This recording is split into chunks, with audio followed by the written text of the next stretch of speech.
Welcome to The Breach Show. We're so glad you could join us for another episode. I'm Donya Ziaee, the host of the show, and I'm in our Montreal studio. Today, we're chatting with our regular panelists, Martin Lukacs here in Montreal, Elle Jones in Halifax, and Pam Palmater in Toronto. If you've been watching our show, you know them by now. Martin is a journalist and the managing editor of The Breach. Elle is a poet, educator, and organizer. And Pam is a Mi'kmaq lawyer, professor, and author. Hey, everyone. Hey there. Hi. So in this episode, we're going to be talking about a breach investigation that just came out today. It's about a poll that was commissioned by the Trudeau government and that tried to skew public opinion against defunding the police. We'll also have more of our new segment, The Preach, where our panelists weigh in with their takes on some of the issues that they've got on their minds this week. And later in the episode, I'll be chatting with a special guest, Leilani Farha. She is the global director and founder of the Shift Housing Initiative and the former UN Special Rapporteur on Adequate Housing. And she's going to help us make sense of the Liberals' new housing plan, which they just laid out in their latest budget. We know in this country it has absolutely become a vehicle for investment, a way to grow capital, a way to leverage more capital, and a place to hide capital, right? We know that to change that is going to take some pretty drastic measures that I don't see in the budget. So to start us off, Martin, The Breach has just published a new investigation from Ted Rutland. He's a professor at Concordia University, and his research focuses on policing. Can you just walk us through what he found in this new investigation?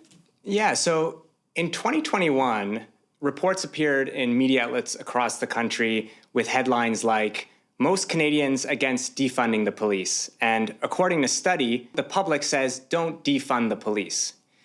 And this was strange because, just a little bit before then, a poll from Ipsos had come out that was very widely circulated that showed that actually a majority of Canadians, including overwhelming majorities of younger people, were for defunding the police. And the other thing that was strange about this poll being reported on is that it was confidential. So Ted Rutland basically filed access to information requests, and he got back a kind of tranche of documents. And what they revealed was fascinating.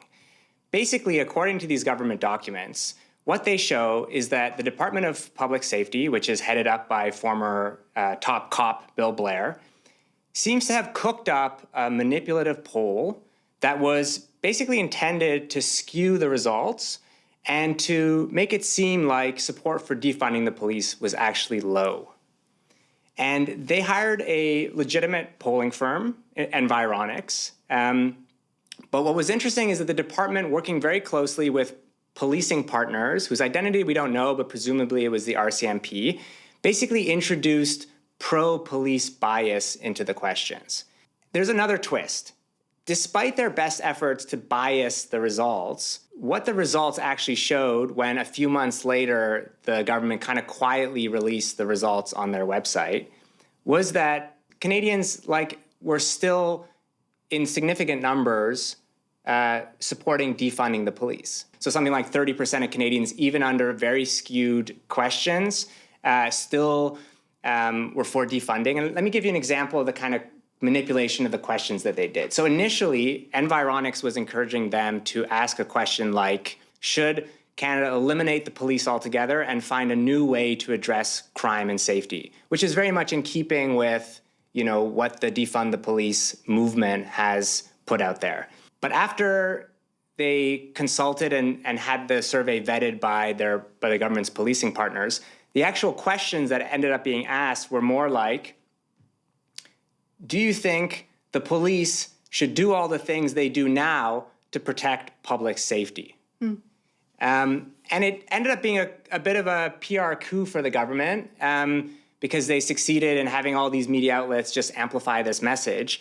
And all in all, it's a kind of fascinating window into, the government trying to manage and manipulate public opinion about this crucial question. Yeah, so I think there's a few things that we see here. And Pam, I'm going to steal your work for a minute, so you might want to elaborate on this, but I remember you wrote a piece about when they did a poll about residential schools. And then like 2/3 of Canadians are tired of hearing about residential schools. So with polling in general, we always see this first of all. Well, they'll always ask these very reactionary questions and then publish this as news. Here in Nova Scotia, they were like, should the RCMP apologize to Black people for street checks? And like a majority of people are like, no, and then that somehow becomes news. Like it's news that people are racist or whatever.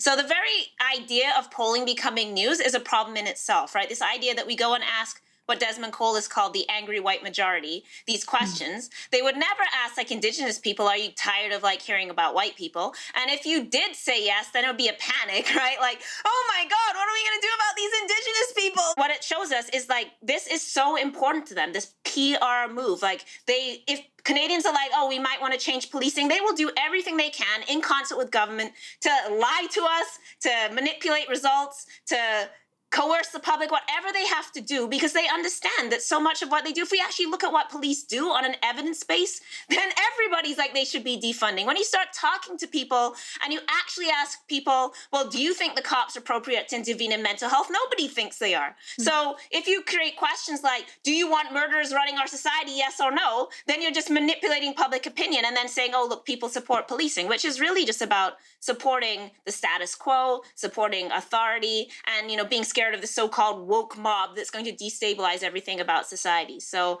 and I think it just really shows us that, as we always say, policing isn't about policing. It's not about crime. It's not about contact with cops. It's not about keeping our communities safe.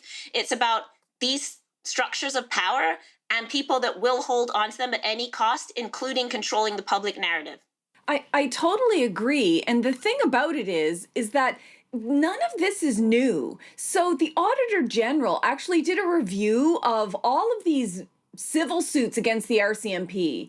And what she found at the end of it was that the RCMP put more money and energy into protecting their image than they do about addressing any of the problems in the RCMP, including those who are doing abuse.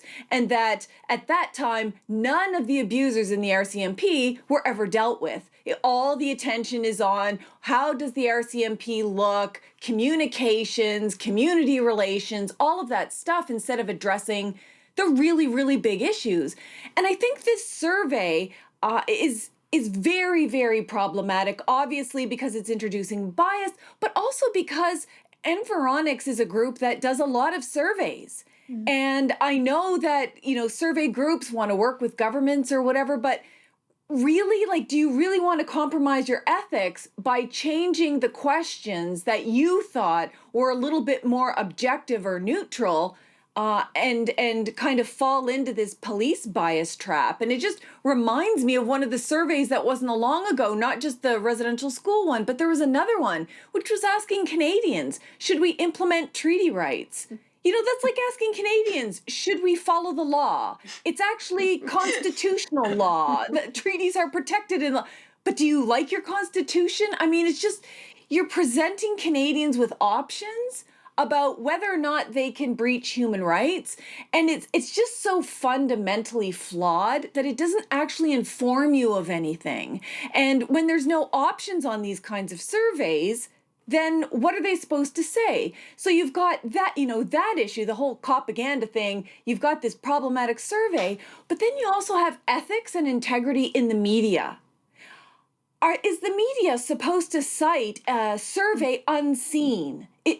Is that integrity? I would never speak to a survey that I haven't actually read or saw the conclusions. When you're referencing someone who references someone else, then you're not really reporting at that point. You're just commenting on what someone else said. And so I think we have to really bring media back to integrity and fact-based, because we're already facing a real challenge with all of the fake news and social media manipulation and those news stations that aren't news stations, they're entertainment, but they act like news stations. So there's a lot of confusion for the general public. And I think we just actually need to go back to having some semblance of integrity, fact checking, and making sure you actually read it. Because I understand the government posted the survey months later, but the damage is done. no one's going to care. No one's going to look for that. It's all of that damage was done months earlier. And you can't guarantee that anyone would say, oh, that was wrong all way back then. So we're doing Canadians a disservice when we don't demand better in media.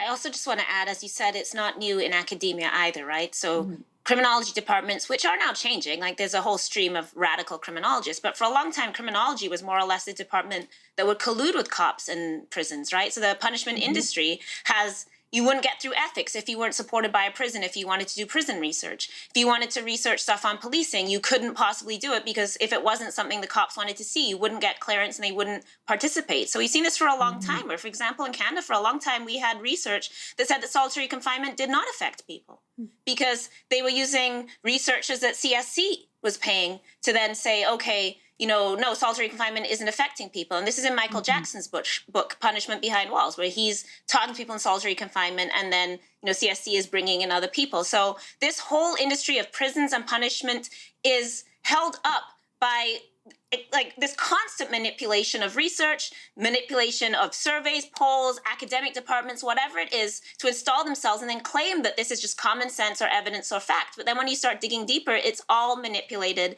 And as Pam said, it's all essentially fake news. And if you have to lie to the public about yourself, then that suggests that you should defund yourself. Because if you can stand on the facts, if you need to lie about what you do, then you're doing something wrong. And that's why we want to defund you. So thanks for proving our point. Defund yourself. Defund yourself. A new twist on canceling yourself. It's so interesting how you've both mentioned the way that all these institutions kind of work in tandem to advance, propaganda, to use that term. The media, academia, the government, the police, all kind of joining hands. And in this particular case, in the piece, Bill Blair is a chief player here, and so he's the public safety minister, obviously, and the former chief of police in Toronto. And I want to play a clip from an interview that was done with him 2 years ago, getting him to respond to the growing popularity of Defund the Police. And here's what he said: "It's not a zero-sum discussion. That every part of the country also deserves professional and culturally competent, accountable policing services.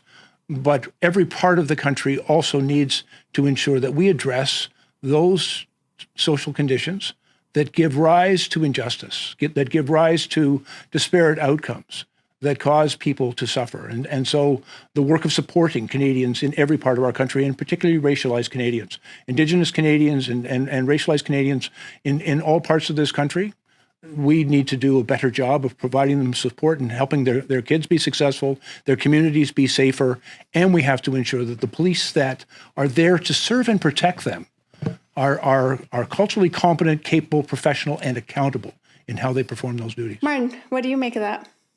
Well, I mean, as a politician, Bill Blair has clearly improved his skills, rhetorical skills at least, since the G20 days when he called protesters in the streets terrorists and criminals. Clearly, cops are updating their script now, and they're trying to absorb, at least in rhetoric, what police critics and the Defund the Police movement is saying. But of course, he's literally wrong. It is exactly a zero-sum scenario because we need to divest the police of power and resources in order to redirect them to actually life-affirming services. So the cops can't have their cake and eat it too. They're going to have to give something up. But this is, to me, an interesting, this is the trend that the federal government certainly is moving towards, in as much as possible managing public opinion, whether by, deliberately manipulating polls or just, shape-shifting in terms of the rhetoric they use to make it seem like they too are changing. I feel like he was about to rip his shirt off and there would be a thin blue line, t-shirt underneath, you know what I mean? Do you think there were enough Canadian flags behind him? I don't think there's enough. Oh. And one day they're just going to have the police dogs give the briefings, the puppies. They'll be this new puppy is going to give the briefing. And then, because they'll do anything to get our affection. But yeah, every time I look at Bill Blair, I just think he's going to be whoosh, and it's thin blue line underneath. And he's just so detached from reality, even saying or implying that, yes, of course, police need to improve their services.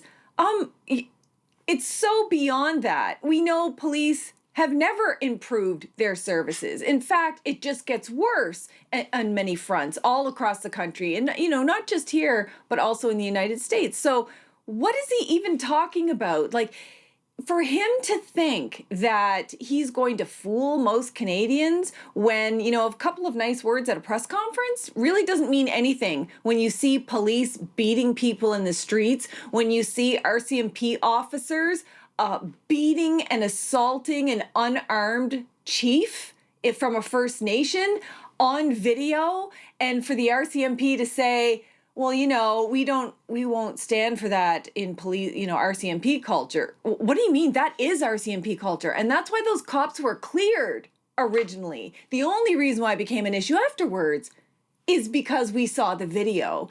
And so they're competing with something that they have not been able to control. In the past, they were able to control all of the mainstream media when we didn't have the proliferation of social media.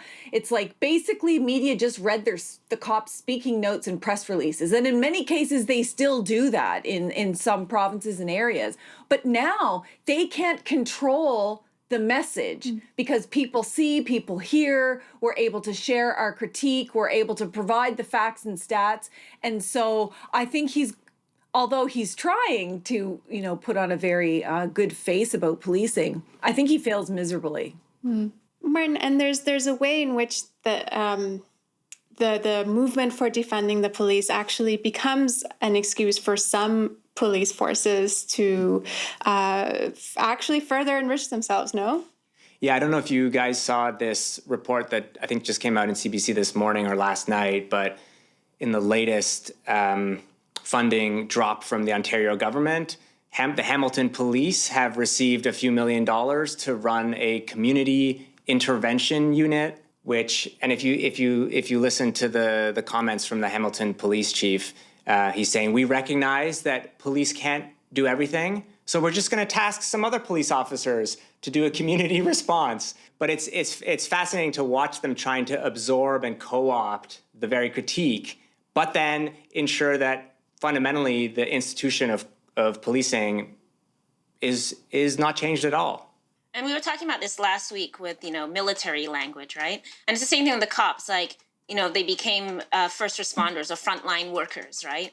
And my thing was, I'm like, oh man, they're going to hold some parade when the pandemic's over with all the health workers and the cops will worm their way back in. And now, of course, they're using hate crimes right now. They're actually the solution to racism. We need hate crimes units, right? When we did the defunding report here, which of course, I, a Black woman, was the chair. So in their responses, they kept emphasizing sexual assault and hate crimes, right? So, and also a missing Black child, like all the units they used to look for a little Black boy. So they literally, respond by also, like, they install themselves as healthcare workers. And it's like, oh, yeah, you're healthcare workers that kill people, Now they're an anti-racist force. And what would we do if they weren't there to stop us from hatred, even as cops in their private groups do things like support the killing of Colton Bushy? So it's funny that they themselves don't actually want to identify as crime fighters anymore. They're like everything but crime fighters. But then they'll do a survey and be like, if you don't have cops, there'll be crime. So which is it? I thought you were first responder health workers and hate crimes units, but I guess now you're actually crime fighters again, depending on the day. And the most disgusting thing that they do is to say, what would you do without us? You don't call us the next time you get sexually assaulted. And it's like, yeah, we don't. The vast majority of us don't. Because not only are you guys the perpetrators sometimes, but you don't deal with sexual assaults. You don't protect women. You don't investigate. You don't even open files. And oftentimes you treat women like they are the perps. You lock them up. You don't get them health treatment. I mean, everything they try to throw at you, like, well, don't call us next time, is, yeah, you literally are making our point. The vast majority don't. And that's because you're not doing anything to protect us. And in fact, insurance companies are far better investigators than cops are in investigating things like frauds and crimes. So why are we still using them when they're completely ineffectual? Well, we can leave it there. And I do want to point out that we had a special bonus episode of our podcast 2 weeks ago that devoted a good chunk of time to discussing Defund the Police. So I encourage anyone who's interested in hearing more to check that out if you haven't listened to it already.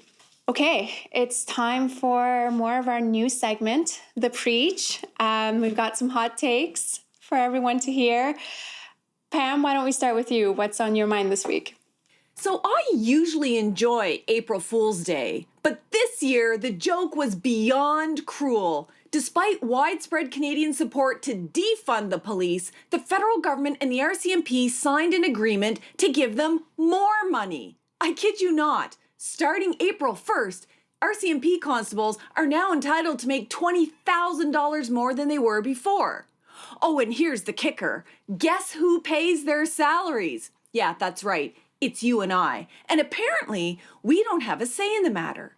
But it's not like they didn't know that the majority of Canadians didn't support police budget increases. We literally spent weeks and months marching in the streets alongside Black Lives Matter, calling for an end to police racism, brutality, corruption, and killings of Black and Indigenous peoples. And for good reason.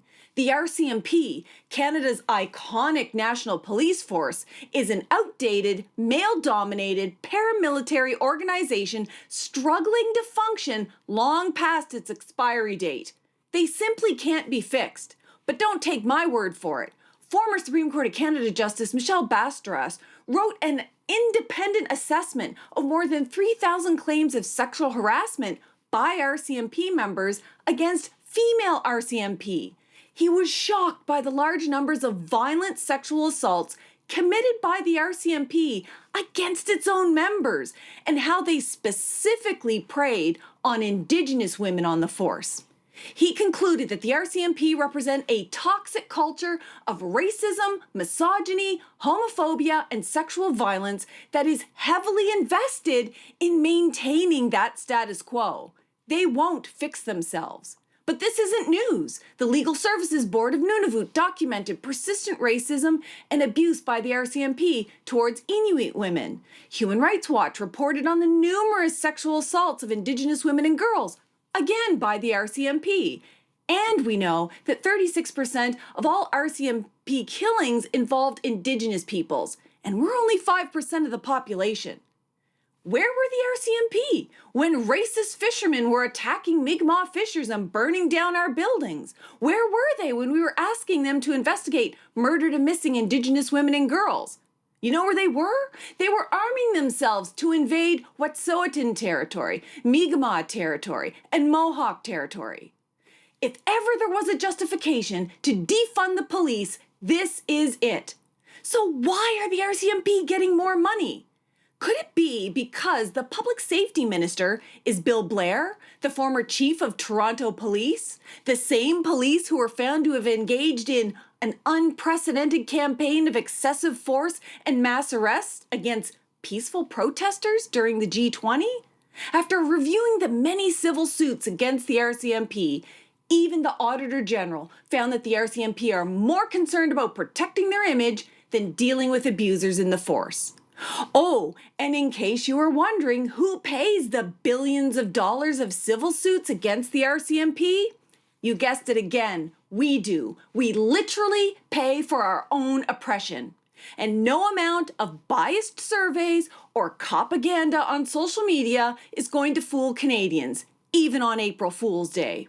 I think it's long past time to close up shop on Canada's toxic police force. They've become a public safety hazard. Martin, what have you got this week? In the last month, they've bombed ports and buildings, maimed children, and thrown thousands into starvation. I'm not talking about the Russian invasion of Ukraine, but about the Saudi war on Yemen. According to the UN, in 7 years, the Saudi dictatorship has killed 400,000 people directly or by inducing widespread famine. 70% of those killed have been children under the age of 5.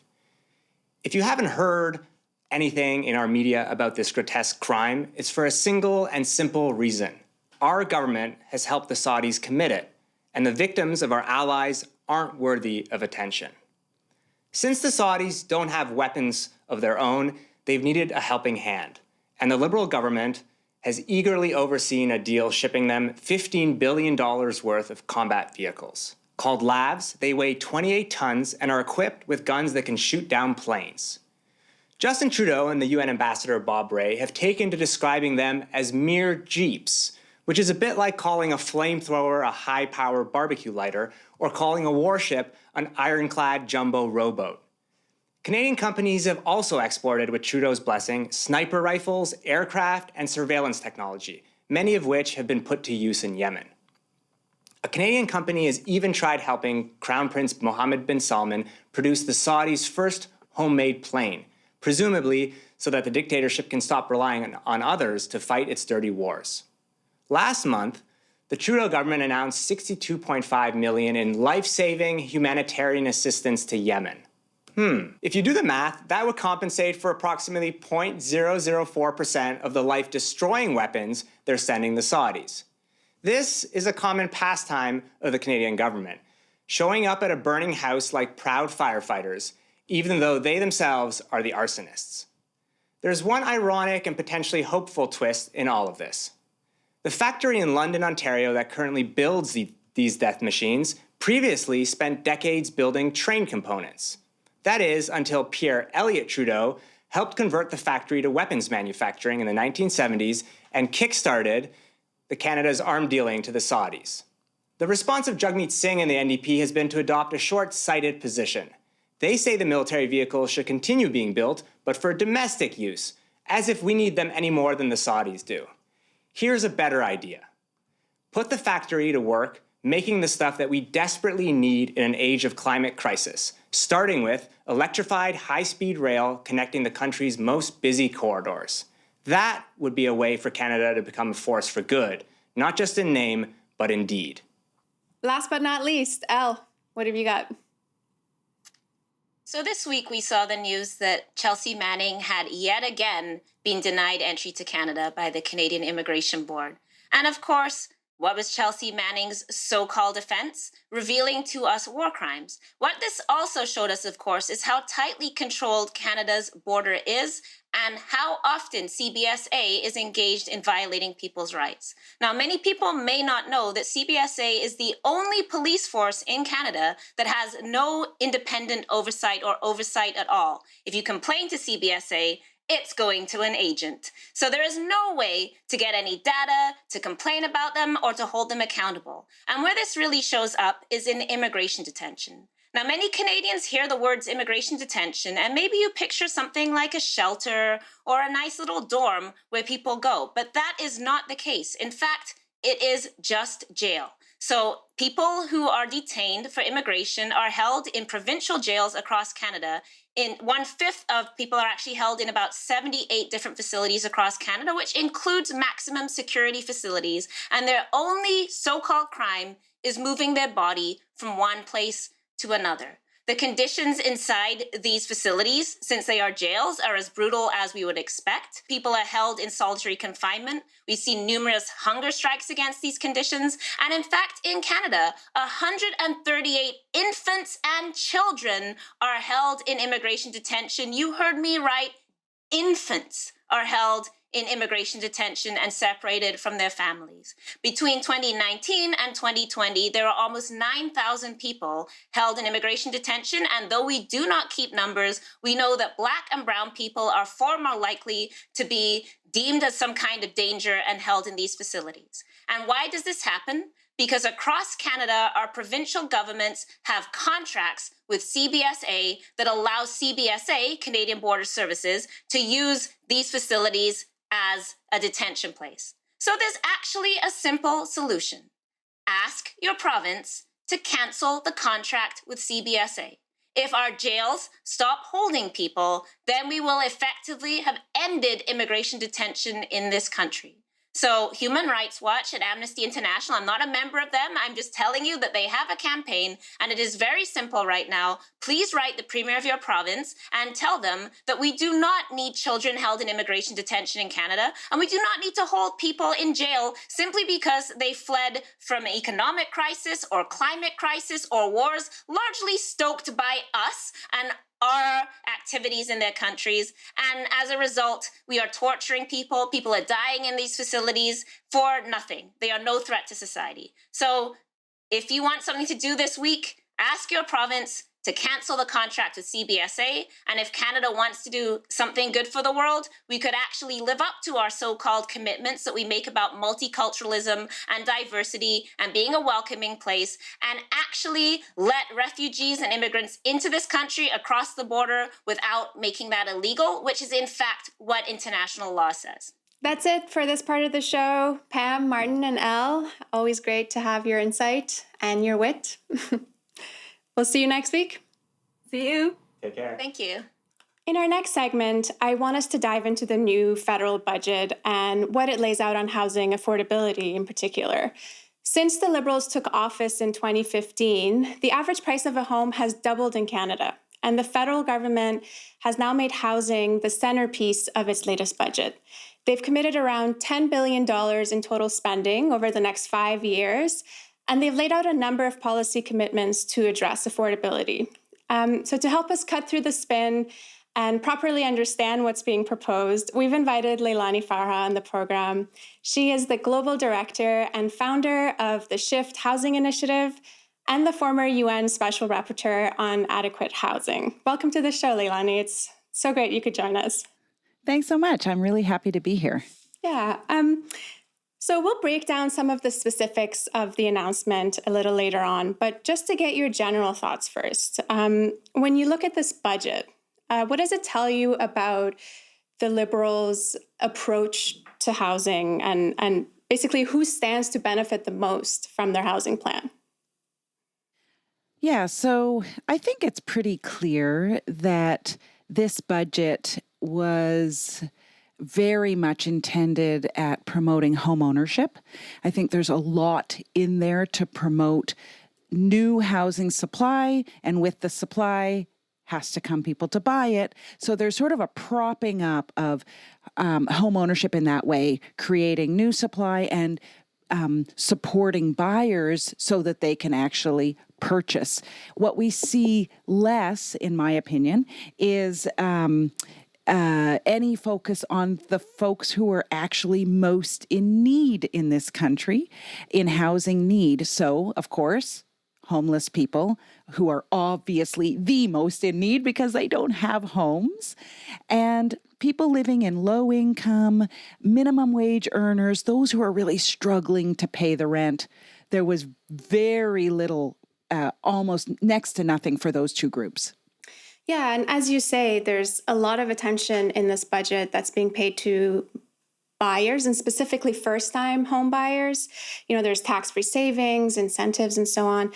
But to become a homeowner in Canada, it's becoming increasingly more difficult, right? And there's a graph I want to throw up on the screen that I think really demonstrates this. So this is courtesy of Better Dwelling. And what it's doing is it's comparing the gap between real estate prices and average incomes in G7 countries. Oh, yeah. Oh, yes. You know this one. I'm Yeah. familiar with this. Yes, and so absolutely. For our audience at home, Canada, and those listening who can't see the graphic, Canada here is by far the outlier. It's that red line outpacing all the other countries. So we've had the most increase in the last 15 plus years in the gap between house prices and average disposable income, meaning that, you know, to state the obvious, relative to income, housing in Canada is becoming more and more expensive. And there are endless other indicators every day that buying real estate is becoming much harder for Canadians. And just last week, for example, there was a poll that showed that 9 out of 10 people in Canada feel, quote unquote, locked out of the housing market, and they worry they'll never own. And so to follow up on your point before, you know, when you look at the new budget, what is actually in there for families and individuals who don't see house ownership on the horizon at all? You know, like you said, people who are unhoused, inadequately housed, or renting. So, first of all, I want to be very clear about your graph and what it says to me. It's not just that housing has become increasingly unaffordable for many, many people in Canada, but there is a complete disconnect between the cost of housing and what people can afford in Canada. And that's obviously a major problem. I mean, that is indicative that housing has taken on some other quality. It has become something else. Obviously, it's not meeting the needs of the population, right? So then we have to ask, well, what does it become? And we know in this country it is absolutely become a vehicle for investment, a way to grow capital, a way to leverage more capital, and a place to hide capital, right? So when housing is performing all of these other functions, including driving what this government will say is Canada's economic growth, we know that to change that is going to take some pretty drastic measures that I don't see in the budget. So what the budget does is, in my opinion, it replicates the scenario we're kind of already in. As I said, by promoting supply and promoting people to be able to buy this supply. And first of all, I want to make a comment about supply side solutions. We know, Statistics Canada revealed recently, that in fact, Canada does not really have a huge supply issue. It's not to say we don't need more supply of a particular kind, but just general supply is not an issue. That supply has kept a pace with population growth in the country. And the other thing we know is that we have something like 1.3 million vacant homes in Canada, one of the highest rates in the world. And we also know that in places like Vancouver, in particular, one of the hottest housing markets in the country, there has been robust, actually, housing supply growth. And yet, in Vancouver, house prices remain high, and across the country, house prices remain high. So given that, what we should have seen in the budget, but we didn't, was targeted supply. In other words, a big push to ensure that any new supply that comes online, or the most supply that comes online, meets the needs of those who are in need. People living in homelessness, and again, as I said, low-income households, people struggling in rental accommodation, people who have outgrown their rental accommodation and would like to move into something bigger like a home and can't. And that's missing from the budget, really. What we have instead to control uber investment in housing, what we have the government doing is restricting foreign investors for 2 years. Like you say, this idea of increasing supply is such a favorite talking point for this government, but also for the Conservative Party. But as you say, it doesn't necessarily mean the supply of affordable housing or even non-market or non-commodified housing, right? But I do want to point out that there were provisions in the budget about building new affordable housing units, expanding co-op housing to some extent. But look at the numbers. Co-op housing, 4,300 units, right? Small. The support to renters, I think you might have noticed that. There was I think it was I think that was meant for renters. They don't actually say renters, I don't think. They say people struggling to, I forget what the terminology was, but it was sort of like people who are struggling to make ends meet, $500. And if you look at the amount, I mean, I think what they're suggesting is that there are about 950,000 households in that kind of need. And what they're offering them is not just $500, it's a one-time payment. I mean, that's obviously, it's so minimal. And then the Rapid Housing Initiative, proven to be very successful. What they did was they didn't extend it for the full 5 years of this budget. They extended it, I think, for 1 year, I think, at $1.5 billion. Again, for 6,000 units only. For exactly 6,000 units. I mean, we have 235,000 people living in homelessness, at least, in this country. Look at these numbers. These are paltry numbers compared to the actual need. And so in that way, I mean, yeah, sure, they gave a nod to some of those groups, but to me, it was just a nod. The emphasis, the big dollars, insofar as there are big dollars here, are going to supply and buyers. And here's some other numbers for you. Out of a $10 billion budget, there was $560 million for addressing homelessness. I mean, you see, I'm a human rights lawyer. I'm actually not like a housing policy guru, and I'm not an economist, but I'm a human rights lawyer. And human rights law says, international human rights law says that you have to address those most in need first, and that homelessness is a prima facie violation of the right to housing. And so that suggests then that the government that has recognized housing is a fundamental human right in the National Housing Strategy Act, they should have prioritized that group. And it's actually shameful that they didn't. I mean, in the midst of a pandemic that just continues to rage, we know that homeless people are particularly vulnerable because most or many have comorbidities.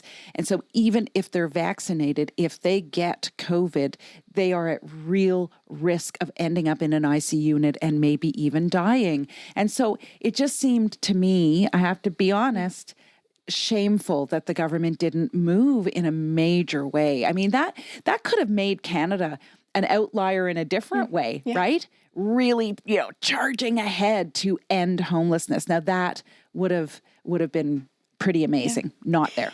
But instead, as you said, we got this 2-year ban on foreign investment. And I want to quote from the budget. It said the objective is to make sure that housing is owned by Canadians instead of foreign investors.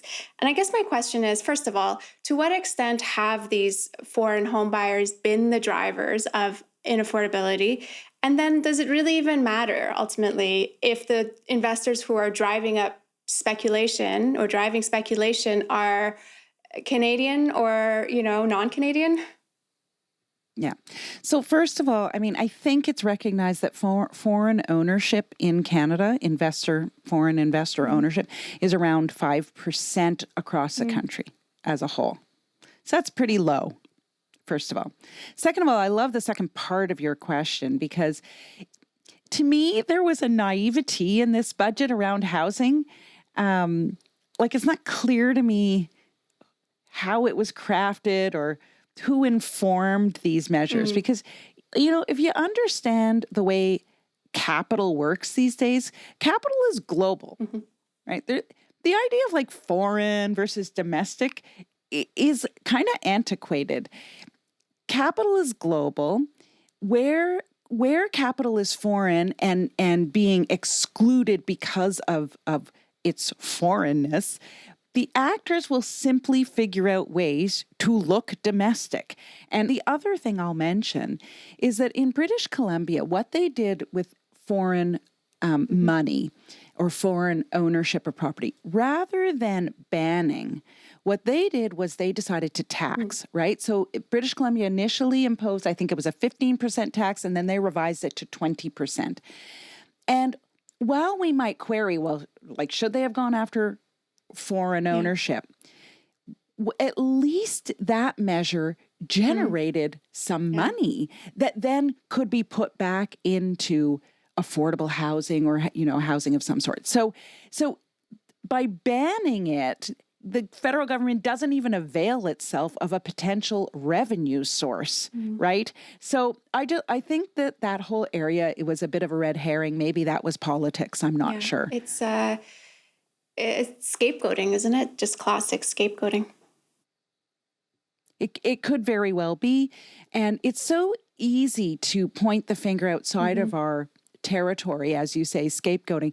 And especially in light of the fact that real estate investment trusts represent about 20% of the market, and they are mostly domestic because they have to be established as a trust in the country to benefit from the tax preferential treatment that they receive.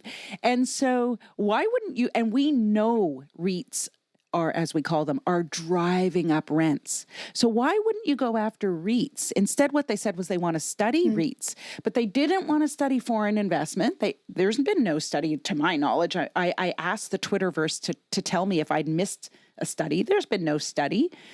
And yet they want to study REITs. And my answer to why they would focus on foreign and not REITs, for example, is because where there is foreign ownership, it's in single family homes mostly. And where there is domestic, it's in rental. And they are fixated on home ownership as a government. I want us to get into a little bit about how our different political parties are responding to the housing crisis, because we know that housing is a major concern for Canadians. Poll after poll, every election period shows us that it's the top issue for a lot of Canadians. But actually addressing housing affordability means different things to different people, right? I mean, whether you're unhoused or you're renting or you're looking to buy or you're already an owner, affordability would mean something very different to each of these groups, right? But when our politicians talk about their policies for housing, they like to pretend like the policies can actually benefit us all when our interests are actually not reconcilable, right? And I want to play a clip to demonstrate this that I'm sure you've already seen. It's an interview with Liberal MP Adam Vaughan. It's from last year on TVO when he was on the federal housing file. I remember being at a public meeting and somebody said, "Can you get the price of housing down by 10%?" And I said, I understand why that is seen as a positive thing for people who are trying to get into the market. But but hands up if you'd like to see 10% of the equity in your home suddenly disappear overnight. We know that Canadians rely on home ownership to secure their place in the economy now, but also as they retire. We have to be very careful that whatever steps we take protect the investments Canadians have made in their homes, but at the same time create that bridge to home ownership, in particular for first-time buyers. So, I mean, I'll get your reactions in a second, but it's like he's suggesting an oxymoron. I mean, on the one hand, we know that without dramatically reducing prices, we can't actually have affordability for renters or for people who want to become owners. But on the other hand, it would be like political suicide for any politician to suggest that they would reduce prices because such big parts of their constituents are counting on it for their retirement or because their financial stability is tied up to it. So, I mean, to put it really crudely, do our politicians actually want prices to fall? I don't know what politicians do or don't want. But one of the things that I find sort of, contradiction, maybe ironic about what he said is, the government promotes housing as a commodity, right? And people buy that, lap that up. They take it in and then they invest in housing as a commodity. And then when it performs, or if there's a mere suggestion that it performs as a commodity, and like most commodities go up in value and they go down in value. And that's the risk you take when you invest in something that's a commodity. And, the fact that people would be upset that the value of what they have treated as a commodity might go down just seems rather ironic to me. And so that's my first reaction to that. My other reaction is, the part of the reason so many families and households, invest in housing for long-term security is because they're not finding other ways of having long-term security, right? So, for example, a lot of people are in jobs that don't offer long-term security, that don't offer pension funds, et cetera, especially young people, right? Completely cut out from that as a reality. So that's one. Two, there aren't that many things to invest in this country that might be better investments and not investments in an area that's a human right. And then add to that the very poor way in which tenants are treated in this country. Legislation is pretty weak. You have real estate investment trusts very easily driving up the cost of rental accommodation. You have weak tenant protections, the ability to evict people pretty easily. So, of course, people don't want to invest in rental accommodation because it's not secure. So we've created these conditions that then force households to rely on home ownership for security. The government could do a whole lot, governments, I should say plural, could do a whole lot to change that equation. Again, budget 2022 was an opportunity missed, right? I want to play another clip, this time from Pierre Poilievre, who, as we know, is running in the Conservative leadership race. And this is what his campaign has to say about housing. A Poilievre government would require municipalities like Vancouver speed up building permits and reduce the governmental cost associated with building things. My message to City Hall here in Vancouver is remove the gatekeepers. Stop blocking the poor, the working class, and our immigrants from the privilege of owning a home here in this country. It used to be a right, and it should be, again, if you're prepared to work hard, you should be able to own a house. Look at this house for a second. I just want you to think about this.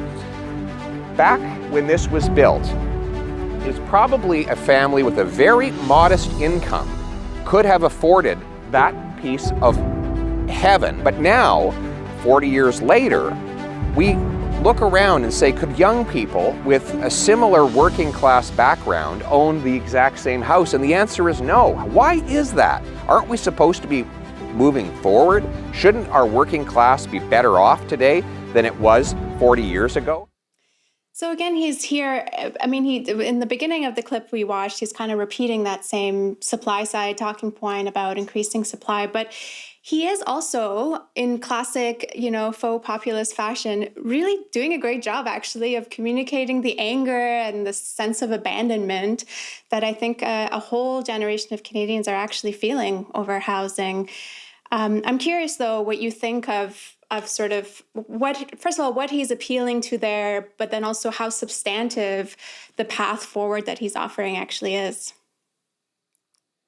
Yeah, so I've seen the whole video of Mr. Poilievre, and I will say he does capture, as you said, the fiction that we are currently living in, where a small cottage-like home could be valued at $5 million. I mean, obviously that's absurd. And that's the other thing about homeowners bemoaning a 10% decrease in the equity in their home. It's like, did you really think your home was worth multi-million dollars that you've done nothing to? Do you really think you deserve to earn money by doing nothing and just sitting on a piece of property? Anyway, I do think Mr. Poilievre captures it quite well, that the absurdity, the fiction there.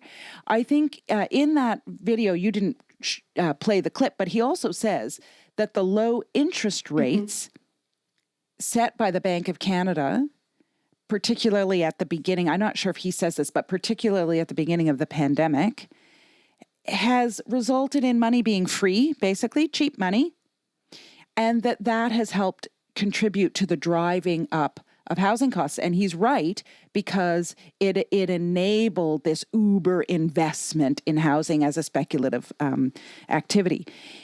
So he paints the right picture, actually. And it's very hard for me to say that because Mr. Poilievre and I have had many encounters at the Finance Committee, including him refusing to shake my hand when he figured out that I had an appointment with the United Nations. So, wow. But I have to agree with what the picture he painted. Where I absolutely do not agree is with respect to his solutions. And it's pretty interesting where he went on solutions. First of all, going after cities and their gatekeeping. Yeah.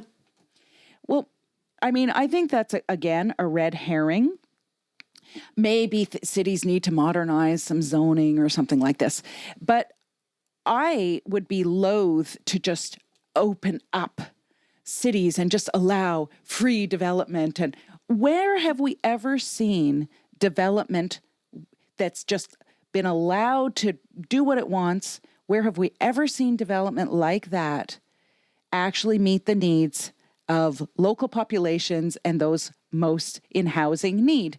We haven't. And that's part of the problem that we're in right now. That's part of the crisis. There hasn't been enough regulation of what developers do. Who are they building for? What's their intention? So to just sort of say, oh, cities should loosen up and, let things run free, I think is extremely dangerous. And it just feeds into this neoliberal idea that, if we just let things be, the market will take care of itself. Yeah. The market is not taking care of anybody right now. except investors and the people who are already wealthy. So that's one. Two, he does go down the supply road. And I think I've addressed that in our conversation. But then just to reiterate, Canada does not necessarily have a supply problem. We have a lack of supply that is deeply affordable, social, and affordable for those who are struggling. So I'm very tired, I have to admit, of these supply calls. You mentioned earlier this the way that we treat housing and the buying of housing as an asset, as a commodity, and how wrapped up that is in the way we approach housing in this country. And you've spent a lot of time talking and thinking about the right to housing. And I wondered if you could talk just briefly about what, in your mind, a more progressive approach to housing policy could actually look like. I think that governments need to get their heads around the fact that Canada has signed and ratified international law that recognizes that housing is a human right. And that is very different than treating housing as a commodity or a financial instrument or tool. And that it actually means something to do housing as a human right. It's a way of governing. And in fact, Budget 2022 or any budget could have been based in a human rights framework. And that would have changed entirely what got rolled out. The difference of that a human rights framework makes is who it puts at the center of policy making. And it puts vulnerable populations and marginalized communities and individuals and households at the center. And that becomes the focus of all policies, programs, and legislation. And so it requires government to kind of do a review of existing policies and programs to determine, are they actually meeting the needs of those marginalized and vulnerable populations? And it's clear in this country, no, they aren't, right? That's why we have 235,000 homeless people and maybe more than 1 million households who can barely pay the rent, right? So that would have been the starting point for policymaking and should be the starting point for policymaking. That then leads to certain things. It leads to a commitment to develop social housing for those in need. It leads to a commitment to explore different tenure types, more about cooperative housing. What about community land trusts? Looking at different models of affordability. It's a complete reversal of how housing is done right now. So it really is a shift, which is why I started an organization called The Shift, because it shifts completely who is accountable to whom. Governments are no longer accountable to investors, the current model. They become accountable to people and people in need. Maybe one day we'll even talk about expropriation in this country. I don't know about that. I take it you're referencing what's happening in Berlin right now. Although they don't call it expropriation there, and you didn't mention Berlin, but they call it, in fact, there's a word in German that's like, it's like socialization. Yes. Yeah. And so what they're hoping for with that, they had that referendum where they voted that corporate landlords have to give up some of their units to become social housing again. They aren't expecting government to buy it back. They are expecting the provider, the housing provider, to give it back to the state, which is pretty amazing. So how do we make that happen here? That's the $5 million question. That's right. That's right. We have to end it there. Leilani, thank you so much for joining and sharing your thoughts. I really enjoyed talking to you. Me too. It was a real pleasure. Thanks so much. That was Leilani Farha, former UN Special Rapporteur on Adequate Housing and currently the Global Director and founder of the Shift Housing Initiative. And that's our episode for today. Thanks to all of you who tuned in. And as always, please don't forget to like this video and subscribe to our channel on YouTube. Or if you're listening to the podcast version, please remember to like, rate, and share. And if you'd like to help sustain the work of The Breach, please consider becoming a paying subscriber. You can do that by going to breachmedia.ca. I'm Donya Ziaee, signing off for The Breach Show. We'll see you next week.